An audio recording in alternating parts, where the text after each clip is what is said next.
I've got two kids. One is 4 and one is 2. And one of the fun parts about having kids around is teaching them about anything, really. If you try, you can turn almost anything into a teaching moment. And that's what happened in this photo. We were outside playing with some friends and we saw a spider web. No big deal. It's just a spider sitting in a web. But we thought, let's use it as a teaching moment. So my wife and I like to tell our kids, we don't like bugs in our house.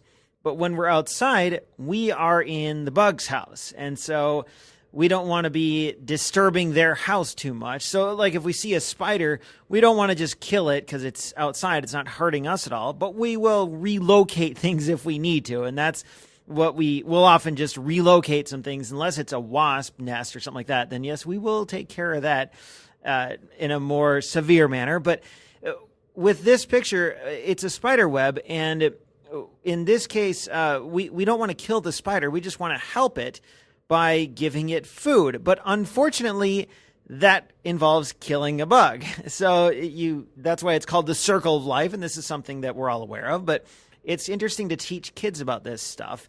And in this case, what you're seeing it here with this photo, we looked around for a while for a cricket or a grasshopper that we could stick in this web to show the kids that spiders eat things like crickets and grasshoppers. And eventually we found this grasshopper that you see here. But the problem was he was about 3 times bigger than the spider. And we figured, well, why not? Let's just see what happens. So I picked him up and I got him stuck in the web, and all the kids are watching and they're going, whoa, cool, and asking questions like, what's a spider going to do? And the answer was nothing. The spider ran to the other side of the web and we thought we'd made a big mistake.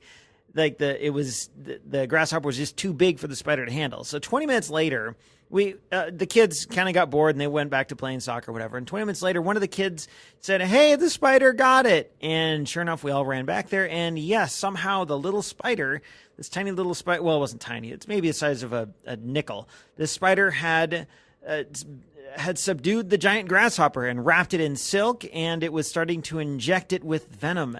And it was fascinating to watch this. And all the kids are standing on their tiptoes looking up going, whoa. And it was a great photo opportunity too. So I had my D200 on me at the time and the 50 millimeter lens, and I took a few pictures, but I was not super pleased with the result because to get a shot like this, you have to crop the photo a ton. The actual photo is huge, and you can't really see much of the spider and the grasshopper unless you crop it way down. Well, the D200 has only 10 megapixels, and it's just not, it doesn't give you as much detail when you crop way down like that. So I put the lens on my D7100 and got way better results, what you see here. And this is almost a 1-to-1 crop, but on the original, you can still zoom in a little bit more. And if you click through on the picture, it'll take you to Flickr, which has a bigger full-size version. And that is one of the advantages when people talk about the megapixels don't matter. Well, they kind of do. You can see individual hairs on the spider and all the little threads of silk, and you can't get that if you don't have as many megapixels because you simply don't have as much data to work with. I shot this at various apertures because the depth of field is so razor thin when shooting close up like this. This is maybe 1.5 feet from my lens. This shot was f2.8, ISO 200, and a shutter of 1/180th of a second. And I really wanted to get an angle that had good lighting on the spider and the grasshopper, but also a background that did not distract. And that's one thing that you have to take care of take care to note when you're taking photos is not just what is the subject of your photo and where's the light coming from, but what is behind your photo or behind your subject, and is that going to distract anything? What you're looking at, the white bars are actually the borders or the outside of a window. This spider web is hanging under one of the eaves of the house, and so you can see one of my windows back there, and it does not distract from the photo, and it kind of highlights the subject of the photo. I'm super happy with how this turned out. It's kind of a version 2.0 of a picture I took a long time ago that is also linked to on the blog. And the lesson here is if you're looking for a good photo op, try looking for our little insect friends.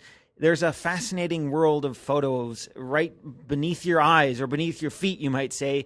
You just sometimes have to look a little harder to see it. Also, it's super fun to show stuff like this to kids. And ever since we took this, my youngest son keeps asking to see the picture of the spider. So I thought that was pretty cool.